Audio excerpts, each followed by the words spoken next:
ভারতের সংসদে রাহুল গান্ধী বাংলাদেশের চুক্তি নিয়ে কথা বলেছেন। এই ঘটনার সংবাদ মূল্যও কিন্তু বেশ চওড়া।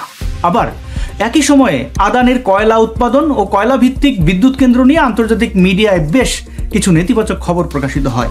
সেসব খবরে বাংলাদেশের বিদ্যুৎ চুক্তির উল্লেখ না থাকলেও আমাদের সাংবাদিক বন্ধুরা সেটিকে হট কেক বানিয়ে পাঠকদের সামনে হাজির করেন। ব্যাস, চিরাচরিত ভারত তোষণ বনাম ভারত বিরোধিতার রাজনীতিও ফুলে ফেপে বিশাল আকার ধারণ করে। কিন্তু পরবর্তীতে যখন গোড্ডা পাওয়ার স্টেশন থেকে বিদ্যুৎ আসতে শুরু করলো, তখন দেখা গেল প্রতিযোগিতামূলক বাজার মূল্য বিচারে আদানির বিদ্যুতের দামই সবচেয়ে কম। বোঝা গেল আদানির সঙ্গে করা চুক্তির কারণেই দেশের নর্থ বেল্টে নিরবিচ্ছিন্ন বিদ্যুৎ যাচ্ছে এবং আমাদের ন্যাশনাল গ্রিডের প্রায় 10% বিদ্যুৎ আদানিই সরবরাহ করছে। ফলে এক্সপার্ট ও পলিসি মেকার লেভেলে আলোচনা সমালোচনা ধীরে ধীরে কমে আসতে থাকে। কিন্তু জুলাই অভ্যুত্থানে সরকার বিরোধী আন্দোলনে যেসব প্রোপাগান্ডাকে অস্ত্র হিসেবে ব্যবহার করা হয়েছিল, আদানির সঙ্গে করা বিদ্যুৎ চুক্তি ছিল তার অন্যতম।